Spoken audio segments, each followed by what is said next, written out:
I shouldn't have to ask for help, but we all have to ask for help. Today we analyze this idea and jump into it. Roll it.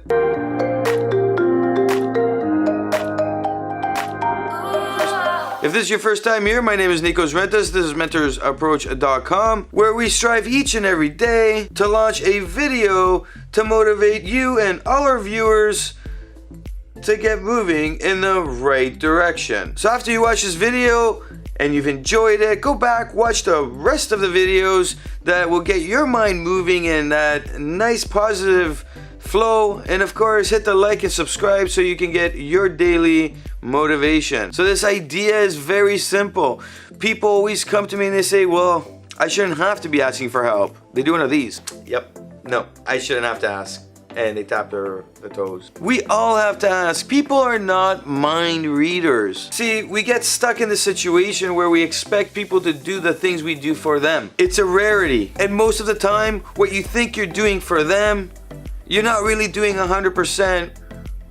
And at the same time, their perception of what you think you're doing for them is not the same. What I'm trying to say is that you could be thinking you are 100% right in this topic, and I'm telling you, you're not. Why is this coming up? I had a message from somebody who is angry at their husband. The husband never really does anything that she finds of value as help. And this is really not his fault.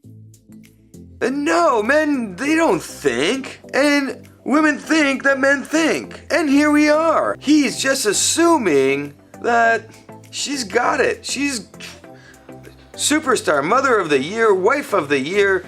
This is where he is. He's out in left field on it, of course, but that's where he is. One conversation and dumbfounded this guy was.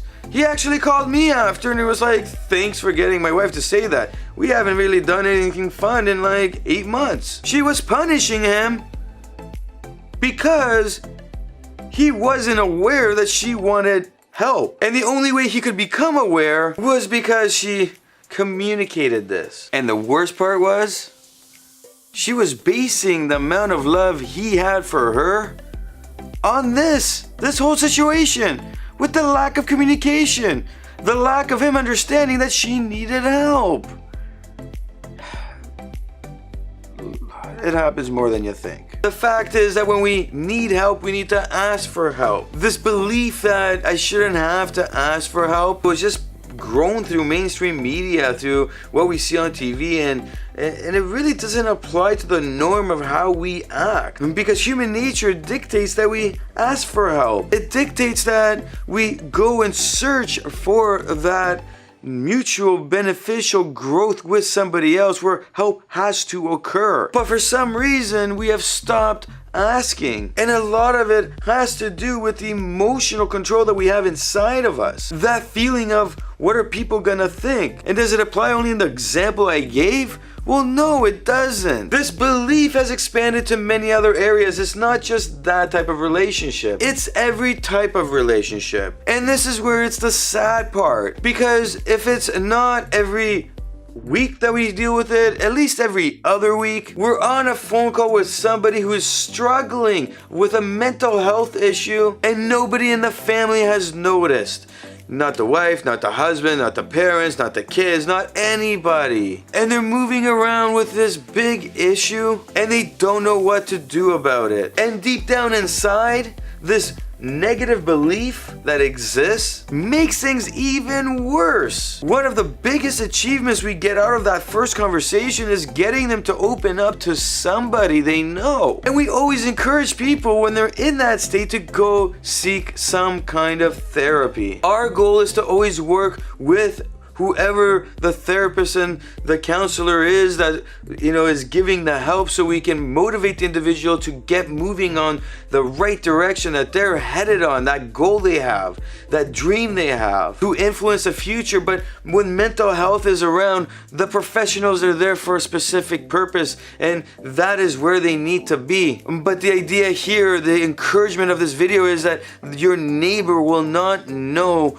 what is wrong with you. Your friends won't won't know, your wife won't know, heck, your parents won't know, and your siblings won't know, and nobody will know. Because if you're not asking for help, people are moving forward in their daily lives. They always know that, hey, you know, this is how he regularly acts, this is what he regularly does, this is, and the patterns are born. But other than that, if there's nothing massively, drastically changed, they won't notice. Maybe that they don't want to be helping 100%. But most of the time, people will help. But only if they know. And if they don't ask on a regular basis and you're not communicating, nobody's gonna know. This is why this whole series was born. It was because of the conversations I've had with so many people.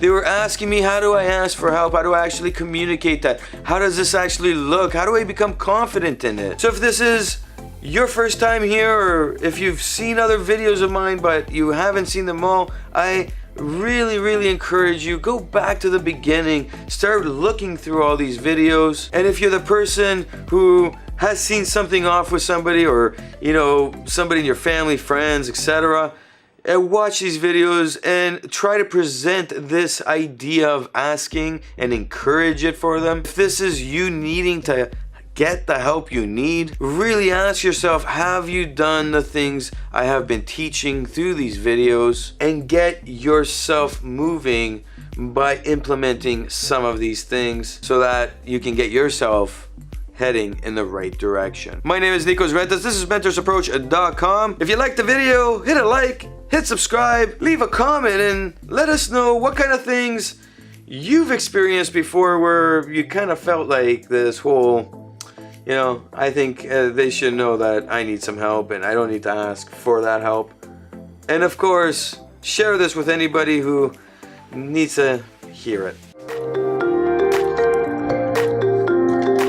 Snow here.